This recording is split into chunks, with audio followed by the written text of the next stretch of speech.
In the morning when I rise, give me Jesus.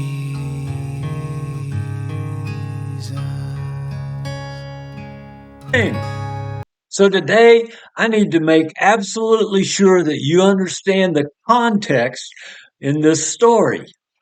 Remember, they came to Jesus and said, "This boy has demons that need to be cast out.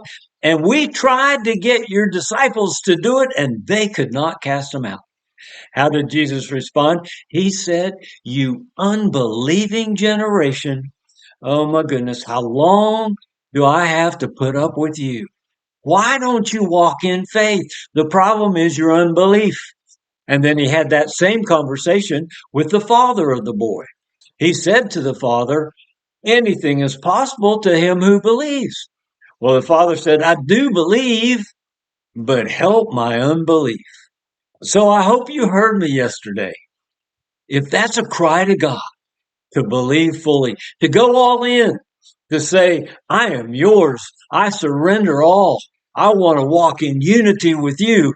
I want my faith to be through the roof." Well, then God will honor that.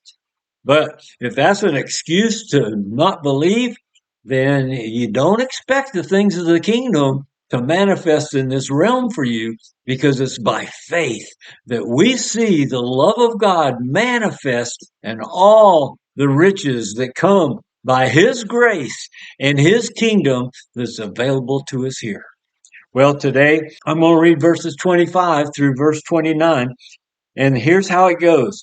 When Jesus saw that a crowd was rapidly gathering, he rebuked the unclean spirit, saying to it, "You deaf and mute spirit, I command you, come out of him and do not enter him again." Folks, that's critical. You tell those demons what they have to do. Tell them to go and never come back. Verse 26, after crying out and throwing him into terrible convulsions, it did come out. And the boy became so much like a corpse that most of them said, "He's dead." I told you I saw this in the natural. This guy was foaming at the mouth. And then the demons came out of him and he fell on the floor and just laid there motionless. We didn't think he was dead, but oh my goodness, he was certainly on the floor motionless. Verse 27, but Jesus took him by the hand and raised him up, and he got up. Well, this guy we were with eventually opened his eyes, and the first thing out of his mouth was, "They're gone." He'd never been so alive. And he started forgiving all the people that had offended him in his past. Oh, there was so much freedom that came on him once the demons were gone. See, this was a real thing. They were gone and they weren't coming back for him. Verse 28. Well, when Jesus came into the house, his disciples began questioning him privately. "Why could we not drive it out?" And here's what Jesus said. And I've heard this sermon mistold so many times. What is the context? I wanted to make sure I'm clear about that. It was unbelief. When the disciples couldn't do it, Jesus said, "You unbelieving generation." When the boy's father asked Jesus if he could cast him out, he said, "If I can." Are you kidding me? Everything's possible for him who believes. This whole story is about faith. Faith in God, faith in the power of God's love.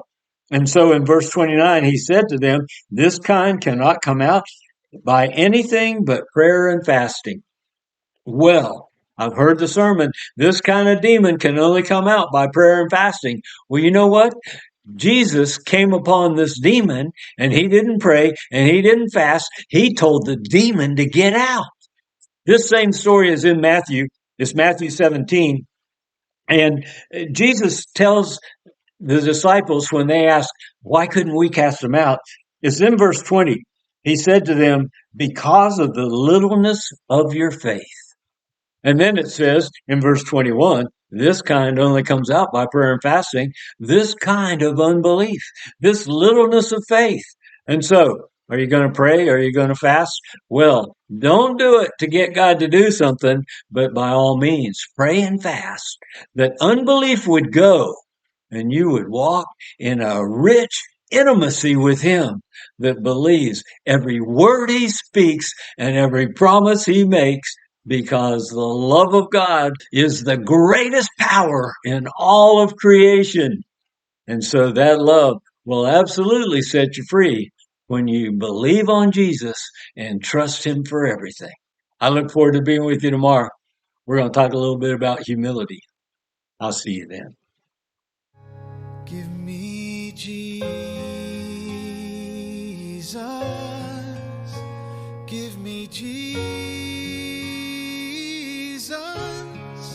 You can have all this world, but give me Jesus.